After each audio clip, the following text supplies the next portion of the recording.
Hi வணக்கம். So எல்லோரும் எப்படி இருக்கீங்க? இன்றைக்கி ரீடிங்கில் நாம் என்ன பார்க்க போகிறோன்னா, உங்கள் பர்சனோட கரண்ட் ஃபீலிங் தான் பார்க்க போகிறோம். ஜஸ்ட் அவங்களோட ஃபீலிங் என்ன மாதிரி இருக்குது அப்படிங்கிறத மட்டும் பார்க்கலாம். ஓகேவா? ஸோ நோ காண்டாக்டில் இருக்கிறவங்க, லெஸ் காண்டாக்டில் இருக்கிறவங்க, ஆன் அண்ட் ஆஃபில் இருக்கிறவங்க யாருனாலும் இந்த ரீடிங்கை பார்க்கலாம். அண்ட் புதுசாக பார்க்குறவங்களுக்கு ஒரு சில கன்ஃபியூஷன் இருக்கும், இது என்ன மாதிரியான ஒரு ரீடிங் அப்படிங்கிறது. ஸோ உங்களுக்கு மனசுக்கு நெருக்கமானவங்க இப்போ உங்களை பற்றி என்ன நினைக்கிறாங்க, உங்கள் மேலே என்ன ஃபீலிங் இருக்குது அப்படிங்கிற மாதிரியான ரீடிங் தான் இது. ஸோ இது வந்து ஒரு ஜென்ரல் ரீடிங். பொருந்தின விஷயத்தை மட்டும் எடுத்துக்கோங்க, பொருந்தாத விஷயத்தை அப்படியே விட்டுடலாம். ஓகேவா? ஸோ யாருக்காச்சும் வந்து பர்சனல் ரீடிங் வேணும்னா டிஸ்கிரிப்ஷனில் வந்து நம்பர் போட்டிருக்கேன், எனக்கு வாட்ஸ்அப் பண்ணுங்கள். கால் பண்ணாதீங்க, வாட்ஸ்அப் பண்ணுங்கள். ஓகேவா? ஸோ உங்கள் பர்சனோட கரண்ட் ஃபீலிங் என்ன அப்படிங்கிறத பார்க்கலாம். ஒன் பை ஒன்னாக கார்டு எடுத்து பார்க்கலாம். ஓகேவா?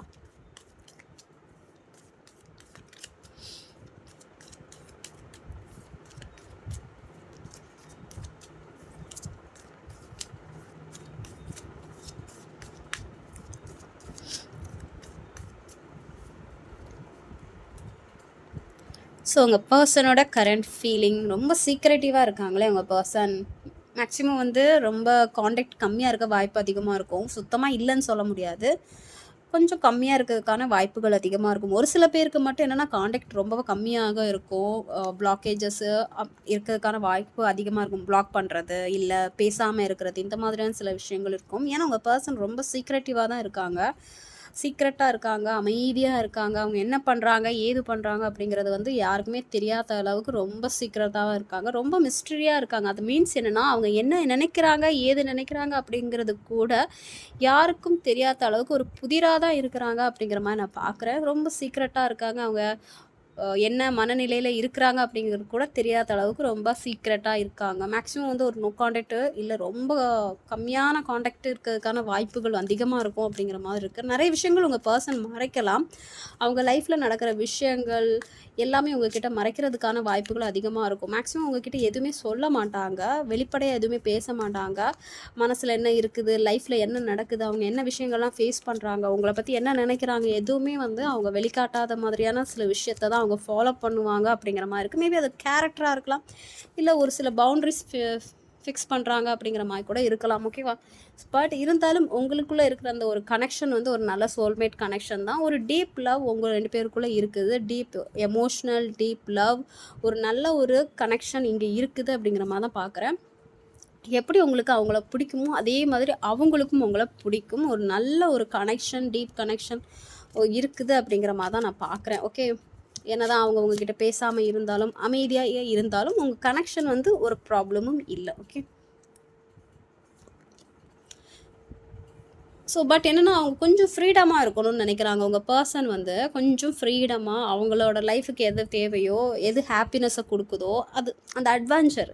அதாவது அட்வென்ச்சர்ஸ் மீன் எங்கேயாச்சும் போகிறது, ஃப்ரெண்ட்ஸ் கூட ட்ராவல் பண்ணுறது, ட்ரிப்புக்கு போகிறது. ஸோ இந்த ஒரு அட்வென்ச்சர்ஸ் மீன் வந்து ஒரு பயம் இல்லாமல் எல்லா விஷயத்தையும் பண்ணுறது, ஹாப்பியாக இருக்குது. ஃப்ரீ ஸ்பிரிட்டட் மீன்ஸ் யாரும் அவங்கள கண்ட்ரோல் பண்ணக்கூடாது, எந்த ஒரு ரிஸ்க்கும் அவங்க எடுப்பாங்க, அவங்க ஹாப்பியாக இருக்காங்க அப்படிங்கிற மாதிரியான ஒரு விஷயத்தான் பார்க்குறேன். பட் இந்த ரிலேஷன்ஷிப்பை வந்து மெயின்டைன் பண்ணுறதுக்கு ஏதோ ஒரு ரிஸ்க் இருக்குது அப்படிங்கிற மாதிரி நான் பார்க்குறேன். அவங்க சைட்லேருந்து பார்க்கும்போது ஏதோ ஒரு தடை, ஒரு ரிஸ்க் இருக்குது அப்படிங்கிற மாதிரி நான் பார்க்குறேன். ஸோ மேபி அவங்க அதனால கூட கொஞ்சம் ஃப்ரீடமாக இருக்கணும் அப்படிங்கிற பட்சத்தில் கொஞ்சம் அமைதியாக இருக்க சான்சஸ் அதிகமாக இருக்குது. ஓகே.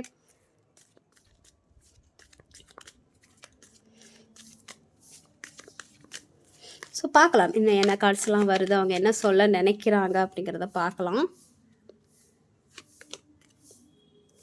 ஸோ ஓப்பன் ஹார்ட், உங்ககிட்ட நிறைய ஓப்பனாக பேசியிருக்காங்க, இல்லை பேசணும்னு நினைக்கிறாங்க அப்படிங்கிற மாதிரி இருக்குது. அவங்க மனசில் என்ன இருக்குது அப்படிங்கிற ஒரு விஷயத்த உங்ககிட்ட சொல்லணும்னு நினைக்கிறாங்க. பட் உங்களை பற்றி என்னென்னா உங்களை ஹர்ட் பண்ணிடக்கூடாது அப்படிங்கிற ஒரு எண்ணமும் இருக்குது. அதுக்காக கூட அவங்க ரொம்ப அமைதியாக தான் இருப்பாங்க அப்படிங்கிற மாதிரி நான் பார்க்குறேன். உங்ககிட்ட ஒரு சில விஷயங்கள் சொல்லணும், அதே சமயத்தில் நீங்களும் ஹர்ட் ஆகக்கூடாது, அவங்களும் ஹர்ட் ஆகாதவாறு இருக்கணும் அப்படிங்கிற மாதிரி அவங்க நினைக்கிறாங்க. ஓகே. ஸோ மேபி நீங்கள் கூட அவங்கக்கிட்ட கொஞ்சம் ஓப்பனாக பேசணும் அப்படிங்கிற மாதிரி அவங்க நினைக்கலாம். பார்க்கலாம். So okay. இது என்ன நடக்குதுன்னா அவங்களுக்கு உங்களை பிடிக்கும். ஓகேவா? ஆனால் ஒரு சில பவுண்ட்ரிஸ் செட் பண்ணி வச்சுருக்காங்க. எதுக்குன்னா, நான் ஆல்ரெடி சொன்ன மாதிரி தான், ஏற்கனவே சீக்ரெட்டிவாக தான் இருக்காங்க. நிறைய வந்து ரகசியமாக தான் இருக்கிறாங்க. அவங்க என்ன பண்ணுறாங்க ஏது பண்ணுறாங்கன்னு தெரியாமல் இருக்கிறாங்க. மெசேஜ் பண்ணால் ரிப்ளை கிடையாது, கால் பண்ணால் ரிப்ளை கிடையாது, ரொம்ப அமைதியாக இருக்காங்க. பட் உங்கள் 2 பேருக்குள்ள கனெக்ஷன் ஓகே. எதுக்குன்னா அவங்க ஃப்ரீடமாக இருக்கணும்னு நினைக்கிறாங்க.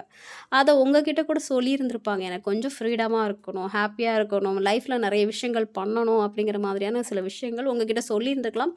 இல்லை சொல்லலைனாலும் அதை நோக்கி தான் அவங்க போயிட்டுருக்காங்க அப்படிங்கிற மாதிரி நான் பார்க்குறேன். ஓகே, அது உங்ககிட்ட சொல்லணும்னு கூட அவங்க நினச்சிருந்துருக்கலாம். ஓகே, ஸோ இப்போ என்னென்னா, ஒரு சில பவுண்ட்ரிஸ் வந்து செட் பண்ணி வச்சுருக்காங்க இந்த ரிலேஷன்ஷிப்பில். நீங்களாக இருக்கட்டும், இல்லை உங்கள் பர்சனாக இருக்கட்டும், ஒரு சில பவுண்ட்ரி, அதாவது இந்த லிமிட்டை தாண்டி நான் வரமாட்டேன் அப்படிங்கிற மாதிரி உங்கள் பர்சனோ இல்லை நீங்களோ செட் பண்ணி வச்சுருக்கீங்க. எனக்கு இதுதான் லிமிட்டு, இதுக்கு தாண்டி நான் வந்து இறங்கியெல்லாம் என்னால் போக முடியாது, நான் வரவும் மாட்டேன்.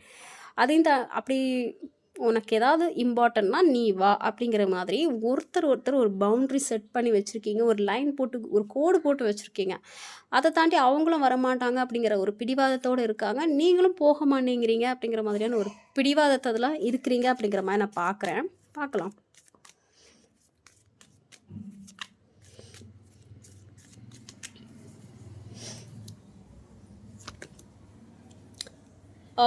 மேக்ஸிமம் இந்த ரீடிங் பார்க்குறவங்க லேடிஸாக இருக்கலாம். ஓகே, ஏன்னா ஃபீமேல் நிறைய பேர் பார்க்குறதுக்கான வாய்ப்புகள் அதிகமாக இருக்கும். ஏன்னா அவங்க உங்களோட எனர்ஜியை அப்ரிஷியேட் பண்ணுறாங்க. நீங்கள் ஒரு நல்ல பர்சன், நீங்கள் ஒரு நல்ல ஃபெமின் எனர்ஜி அப்படிங்கிறத வந்து அப்ரிஷியேட் பண்ணுறாங்க. அதில் எந்த ஒரு மாற்று கருத்தும் இல்லை. ஆனால் ஒரு பவுண்ட்ரி செட் பண்ணி வச்சுருக்காங்க அப்படிங்கிற மாதிரி நான் பார்க்குறேன். உங்களை அப்ரிஷியேட் பண்ணுறாங்க. ஓகேவா, உங்களோட கேரக்டர், உங்களோட ஆட்டிடியூட், உங்களோட எல்லாமே, ஸோ உங்களோட பியூட்டி, ஸோ உங்களோட கேரக்டர், நீங்கள் ரொம்ப கைண்டு ஹார்ட்டடாக இருக்கிறீங்கன்னா அந்த விஷயத்தையும் அவங்க அப்ரிஷியேட் பண்ணுறாங்க. உங்களை நினச்சி அவங்க நிறைய ஏங்குறாங்க அப்படிங்கிற மாதிரி தான் நான் பார்க்குறேன். ஏன்னா தான் ரகசியமாக இருந்தாலும், ஒரு பவுண்ட்ரி செட் பண்ணியிருந்தாலும், ஒரு சில ஏக்கங்கள் உங்கள் மேலே இருக்குது. உங்ககிட்ட பேசணும் அப்படிங்கிற மாதிரியோ, இல்லை சம்திங் அந்த ஒரு ஃபிசிக்கல் அட்ராக்ஷன் இருக்க வாய்ப்பு அதிகமாகவே இருக்கும். ஏதோ ஏங்குறாங்க, நீங்கள் அவங்களுக்கு வேணும்னு நினைக்கிறாங்க, ஆனால் ஏதோ ஒரு தடங்கல்கள் இருக்குது அப்படிங்கிற மாதிரி நான் பார்க்குறேன். இந்த எனர்ஜி உங்களுக்கும் பொருந்தும். இங்கே 2 பேருக்கும் வந்து ஒரு ஏக்கங்கள் இருக்குது. இந்த ரிலேஷன்ஷிப் பேஸ் பண்ணி ஒரு சில ஏக்கங்கள் இருக்குது. ஏதோ தேவைப்படுது, இந்த ரிலேஷன்ஷிப்பை இன்னுமே வந்து கொஞ்சம் நல்ல விதமாக கொண்டு போகணும் அப்படிங்கிற மாதிரியான ஒரு ஏக்கங்கள் இருக்குது. நிறைய ஆசைகள் இருக்குது, எதிர்பார்ப்பு இருக்குது, ரொம்ப ஏங்குறீங்க அப்படிங்கிற மாதிரி இருக்குது. ஓகேவா, பட் சிச்சுவேஷன் என்னென்னா ரொம்ப ரகசியமாக தான் போயிட்டுருக்கு, ஒரு பவுண்ட்ரியோடு தான் போயிட்டுருக்கு அப்படிங்கிற மாதிரி பார்த்தீங்களா. என்ன தான் அந்த ஏக்கங்கள் இருந்தாலும் சைலண்ட்டான ஒரு மோட்டில் தான் போயிட்டுருக்கு அப்படிங்கிற மாதிரி நான் பார்க்குறேன். பவுண்ட்ரிஸ், சீக்ரெட், சைலண்ட் மீன்ஸ் நிறைய நோ கான்டாக்ட் போயிட்டுருக்கு. பேச்சுவார்த்தையே கம்மியாக இருக்குது அப்படிங்கிற மாதிரி தான் நான் பார்க்குறேன். ஒரு பக்கம் வந்து உங்கள் பர்சன் அவங்க அட்வென்ச்சர், அவங்க லைஃப் ஹாப்பினஸை நோக்கி போயிட்டுருக்காங்க. இன்னொரு பக்கம் மேபி இது உங்களோட எனர்ஜியாக கூட இருக்கலாம். நீங்கள் ரொம்ப ஏங்குறீங்க, இந்த ரிலேஷன்ஷிப்புக்காக மறுபடியும் சேரணும் அப்படிங்கிற மாதிரி நீங்கள் ஏங்கலாம். ஒரு பக்கம் அவங்க லைஃப்பை பார்க்குறாங்க, இன்னொரு பக்கம் நீங்கள் அதை திங்க் பண்ணி யோசிச்சுட்ருக்கீங்க. அவங்களும் யோசிக்கலாம். ஓகேவா, 2 பேரும் யோசிக்கிறதுக்கான வாய்ப்புகள் அதிகமாகவே இருக்கும். ஆனால் சிச்சுவேஷன் என்ன போயிட்டுருக்குன்னா, சைலண்ட்டாக போயிட்டுருக்கு. Frozen, no words, stone world. அதாவது 2 பேருமே ஒருத்தர் பேசாமல் அமைதியாக சைலண்ட்டான ஒரு கேம் வந்து விளையாடிட்டுருக்கீங்க. எந்த ஒரு பேச்சுவார்த்தையும் வேணாம். ஸோ நிறைய பவுண்ட்ரி செட் பண்ணியாச்சு, என்னாலே அந்த பவுண்ட்ரியை தாண்டி வர முடியாது, நீ வரலைன்னா நானும் வரமாட்டேன் அப்படிங்கிற மாதிரியான ஒரு எண்ணத்தில் சைலண்ட்டாக தான் இப்போ போயிட்டுருக்கு அப்படிங்கிற மாதிரி இருக்குது. பவுண்ட்ரிஸ் மீன்ஸ் பிளாக்கேஜஸ்க்காக இருக்கலாம். ஓகே, ஏதாவது ஒரு பிரச்சனை வந்து பிளாக்கேஜ் ஆகிருக்கலாம், பிளாக் பண்ணியிருக்கலாம் அப்படிங்கிற மாதிரி தான் நான் பார்க்குறேன். ஆனால் ஒருத்தர் அந்த தேடல்கள் இருக்குது அப்படிங்கிற மாதிரி நான் பார்க்குறேன். உங்களுக்குள்ளே அந்த ஒரு டீப் கனெக்ஷன் இருக்குது, தேடல்கள் இருக்குது. பட் ஏதோ ஒரு காரணத்துக்காக அந்த ஒரு பிளாக்கேஜஸ், பவுண்ட்ரி இருக்குது அப்படிங்கிற மாதிரி நான் பார்க்குறேன். பார்க்கலாம், இன்னும் 1 மோர் கார்டு பார்க்கலாம். ஸோ டிஸ்டன்ஸில் தான் போயிட்டுருக்கு. ஓகேவா, அப்பப்போ வந்து தேடுறாங்க, டக்குன்னு வந்து மனநிலை மாறுது, டிஸ்ட்ராக்ஷன் ஆகுது அப்படிங்கிற மாதிரி நான் பார்க்குறேன். டிஸ்ட்ராக்ஷன் ஆகுது பார்த்தீங்களா, ஏதோ இந்த ட்ராக் மாறுது. டக்குன்னு உங்களை பற்றி நினைப்பு இருக்கும், ரிலேஷன்ஷிப்பில் இருக்கிற வரைக்கும் ஒரு நல்ல நினைப்புகள் இருக்கும், நல்ல எமோஷ்னல் இருக்கும். டக்குன்னு அந்த ஒரு மைண்டு சேஞ்ச் ஆகி டைரெக்ஷன் வேறு நோக்கி போயிட்டுருக்கு அப்படிங்கிற மாதிரி தான் நான் பார்க்குறேன். ஸோ இந்த ரிலேஷன்ஷிப்பில் இப்போ ஒரு டிலே தான் போயிட்டுருக்கு, ஒரு வெயிட்டிங் பீரியட் தான் போயிட்டுருக்கு, சைலண்ட் மோட் தான் போயிட்டுருக்கு, பிளாக்கேஜஸ், நோ கான்டாக்ட் இந்த மாதிரியான சுச்சுவேஷன்கள் போயிட்டுருக்கும். ஆனால் பட் ஒருத்தர் அந்த ஒரு லவ் ஃபீலிங் இருக்குது, இன்னுமே இருக்குது அப்படிங்கிற மாரி பார்க்குறேன். ஒரு சைடில் அவங்க லைஃப்ப அவங்க பார்க்குறாங்க. இன்னொரு சைடில் ஒரு எமோஷ்னல் இருக்குது அப்படிங்கிற மாதிரியான ஒரு சிச்சுவேஷன் தான் போயிட்டுருக்கு. பட் ரொம்ப டிலே போயிட்டுருக்கு. சைலன்ஸ் மோடில் இருக்கீங்க அப்படிங்கிற மாதிரி தான் நான் பார்க்குறேன். ஓகே. ஸோ இதான் வந்து உங்கள் பர்சனோட கரண்ட் ஃபீலிங் அண்ட் என்ன சிச்சுவேஷன் போயிட்டுருக்கு அப்படிங்கிறது ரெண்டுமே சேர்ந்து வந்துடுச்சு. Current feeling and situation overall நம்ம பார்த்துட்டோம். ஸோ இது வந்து பொருந்தின விஷயத்த மட்டும் எடுத்துக்கோங்க. பொருந்தாத விஷயத்த அப்படியே விட்டுடலாம். ஏன்னா எல்லா விஷயமும் எல்லாருக்கும் பொருந்தாது. அண்ட் என்னை சப்போர்ட் பண்ணுற எல்லாருக்கும் ரொம்ப நன்றி. யாருக்காச்சும் பர்சனல் ரீடிங் வேணும்னா டிஸ்கிரிப்ஷனில் வந்து நம்பர் போட்டிருக்கேன். எனக்கு வாட்ஸ்அப் பண்ணுங்கள். கால் பண்ணாதீங்க, வாட்ஸ்அப் பண்ணுங்கள். ஓகேவா? ஸோ எல்லாருக்கும் ரொம்ப நன்றி. Take care. பாய்.